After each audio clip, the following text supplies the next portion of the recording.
Newton theorized, and it is now commonly taught, that the Earth's ocean tides are caused by gravitational lunar attraction. If the Moon is only 2,160 miles in diameter, and the Earth 8,000 miles, however, using their own math and law, it follows that the Earth is 87 times more massive, and therefore the larger object should attract the smaller to it, and not the other way around. If the Earth's greater gravity is what keeps the Moon in orbit, it is impossible for the Moon's lesser gravity to supersede the Earth's gravity at Earth's sea level, where its gravitational attraction would even further out-trump the Moon's.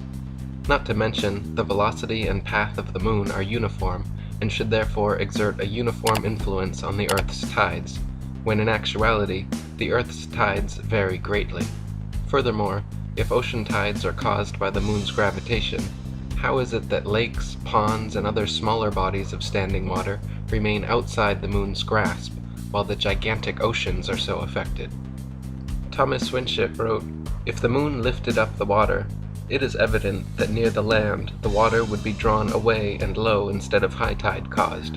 Again, the velocity and path of the Moon are uniform, and it follows that if she exerted any influence on the Earth, that influence could only be a uniform influence. But the tides are not uniform. At Port Natal the rise and fall is about 6 feet, while at Beira, about 600 miles up the coast, the rise and fall is 26 feet. This effectually settles the matter that the Moon has no influence on the tides. Tides are caused by the gentle and gradual rise and fall of the Earth on the bosom of the mighty deep. In inland lakes there are no tides, which also proves that the Moon cannot attract either the Earth or water to cause tides. But the fact that the basin of the lake is on the Earth, which rests on the waters of the deep, shows that no tides are possible, as the waters of the lakes together with the Earth rise and fall, and thus the tides at the coast are caused, while there are no tides on waters unconnected with the sea." David Wardlaw Scott wrote, "Even Sir Isaac Newton himself confessed that the explanation of the Moon's action on the tides was the least satisfactory part of his theory of gravitation. This theory asserts that the larger object attracts the smaller, and the mass of the Moon being reckoned as only 1/8 of that of the Earth, it follows that, if by the presumed force of gravitation the Earth revolves round the Sun, much more for the same reason should the Moon do so likewise, instead of which that willful orb still continues to go round our world. Tides vary greatly in height, owing chiefly to the different configurations of the adjoining lands. At Chepstow it rises to 60 feet, at Portishead to 50, while at Dublin Bay it is but 12, and at Wexford only 5 feet. That the Earth itself has a slight tremulous motion may be seen in the movement of the spirit level, even when fixed as steadily as possible, and that the sea has a fluctuation may be witnessed by the oscillation of an anchored ship in the calmest day of summer. By what means the tides are so regularly affected is at present only conjectured. Possibly it may be by atmospheric pressure on the waters of the great deep, and perhaps even the Moon itself, as suggested by the late Dr. Robotham, may influence the atmosphere, increasing or diminishing its barometric pressure, and indirectly the rise and fall of Earth in the waters." Dr. Samuel Robotham wrote, "It is affirmed that the intensity of attraction increases with proximity and vice versa. How then, when the waters are drawn up by the Moon from their bed and away from the Earth's attraction, which at that greater distance from the center is considerably diminished, while that of the Moon is proportionally increased, is it possible that all the waters acted on should be prevented leaving the Earth and flying away to the Moon?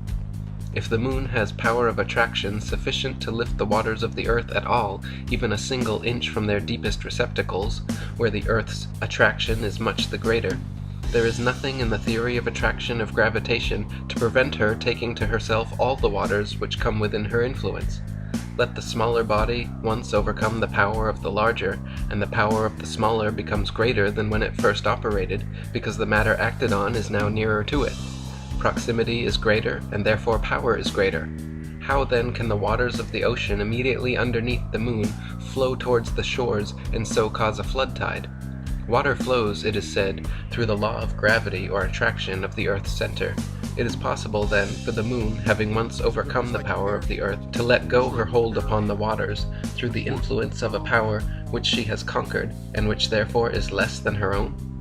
The above and other difficulties which exist in connection with the explanation of the tides afforded by the Newtonian system have led many, including Sir Isaac Newton himself, to admit that such explanation is the least satisfactory portion of the theory of gravitation. Thus we have been carried forward by the sheer force of evidence to the conclusion that the tides of the sea do not arise from the attraction of the moon, but simply from the rising and falling of the floating earth in the waters of the great deep. That calmness which is found to exist at the bottom of the great seas could not be possible if the waters were alternately raised by the moon and pulled down by the earth. Bearing this fact in mind, that there exists a continual pressure of the atmosphere upon the earth, and associating it with the fact that the earth is a vast plain stretched out upon the waters, and it will be seen that it must of necessity slightly fluctuate or slowly rise and fall in the water. As by the action of the atmosphere the earth is slowly depressed, the water moves towards the receding shore and produces the flood tide, and when by the reaction of the resisting oceanic medium the earth gradually ascends and the waters recede, and the ebb tide is produced. This is the general cause of tides.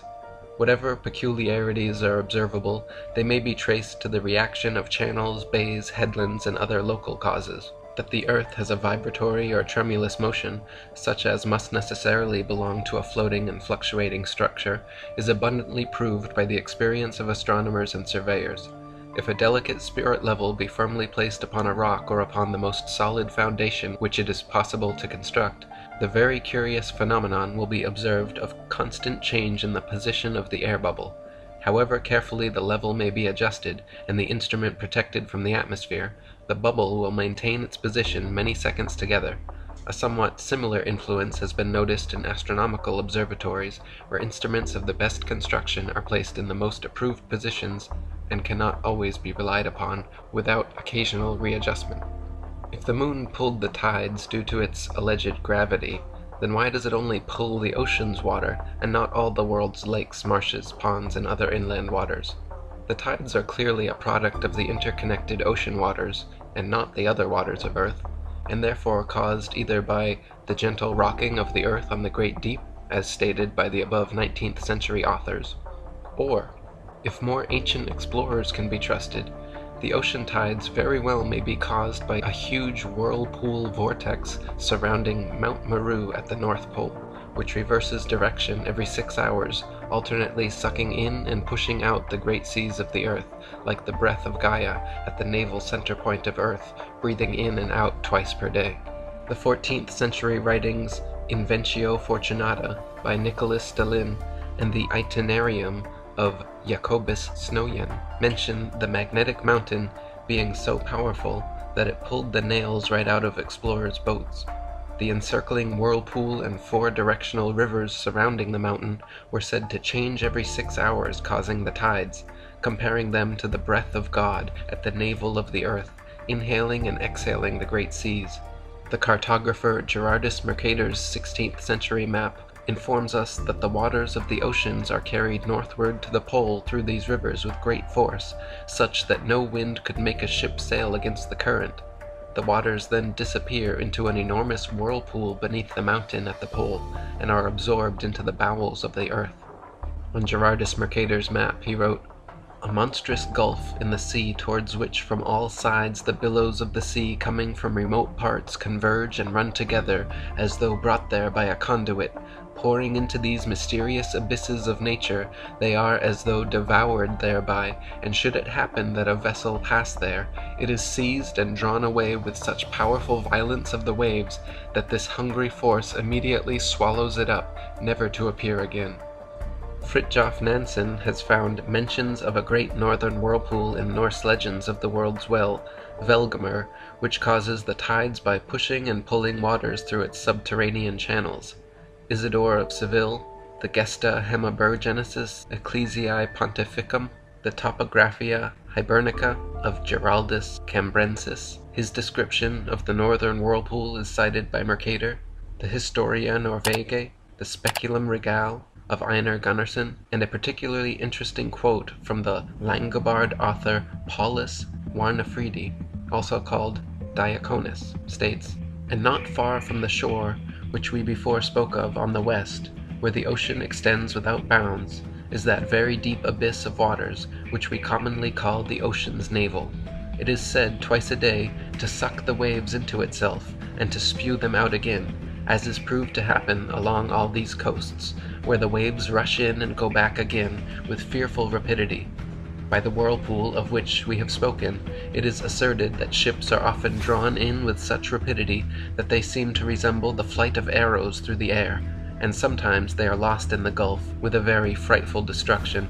Often, just as they are about to go under, they are brought back again by a sudden shock of the waves, and they are sent out again thence with the same rapidity with which they were drawn in.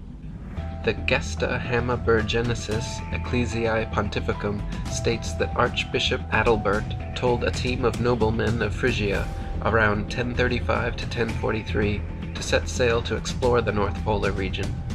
As they headed north beyond Greenland, quote, "Of a sudden they fell into that numbing ocean's dark mist which could hardly be penetrated with the eyes.